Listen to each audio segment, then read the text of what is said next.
Hello guys, welcome back my YouTube channel. आज की video oxygen gas के बारे में है।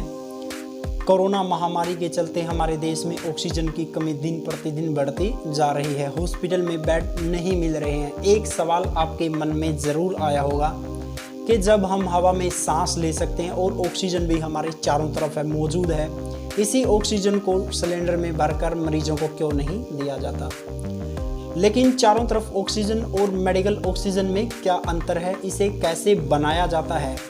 आप जानते हैं कि हवा और पानी में ऑक्सीजन होती है, लेकिन हमारे चारों तरफ वातावरण में 78% नाइट्रोजन, 21% ऑक्सीजन, 1% अन्य गैसें होती हैं।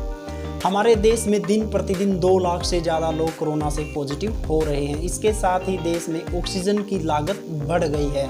देश में 75,000 मीट्रिक टन ऑक्सीजन का उत्पादन हो रहा है। 6,800 मीट्रिक टन राज्यों को सप्लाई हो रही है। 6,700 मीट्रिक टन राज्यों को ज़रूरत है, लेकिन देश भर में रोज 3,300 मीट्रिक टन की आवश्यकता बढ़ गई है। मांग और आपूर्ति के इस खेल ने देश के लिए गहरा संकट खड़ा कर दिया है। एक सामान्य व्यक्ति 1 मिनट में 6 से 7 लीटर ऑक्सीजन लेता है, यानी हर दिन उसे 11,000 ऑक्सीजन की आवश्यकता होती है। और सांस के साथ जाने वाली हवा में 21% ऑक्सीजन होती है, यानी छोड़े जाने वाली हवा में केवल 15% ऑक्सीजन होती है। यानी हमारे शरीर के द्वारा ली गई ऑक्सीजन का केवल 6% उपयोग होता है, यानी 6% ऑक्सीजन कार्बन डाइऑक्साइड में बदल जाती है। सामान्य व्यक्ति 1 मिनट में 12 से 20 बार सांस लेता है। अगर कोई 12 से कम या 20 से अधिक बार सांस लेता है तो उस पेशेंट को कोई न कोई प्रॉब्लम है। अब जानते हैं कि ऑक्सीजन गैस को कैसे बनाया जाता है। अस्पताल में प्रयोग की जाने वाली ऑक्सीजन को प्लांट में तैयार किया जाता है।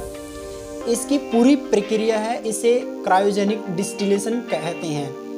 हमारे वायुमंडल से हवा को इकट्ठा किया जाता है। इसके बाद हवा को फिल्टर किया जाता है ताकि हवा में धूल मिट्टी को अलग किया जा सके। फ्री फिल्टर, कार्बन फिल्टर और हेपा फिल्टर, ये 3 फिल्टर हवा को शुद्ध करने का काम करते हैं।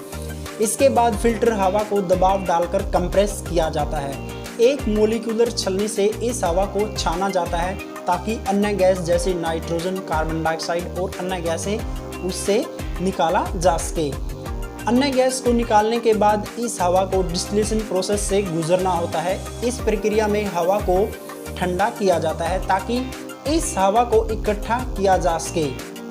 इसके बाद हवा को 185 डिग्री सेल्सियस पर उबाला जाता है ताकि इसमें मौजूद नाइट्रोजन और अन्य गैसें अलग हो जाएं।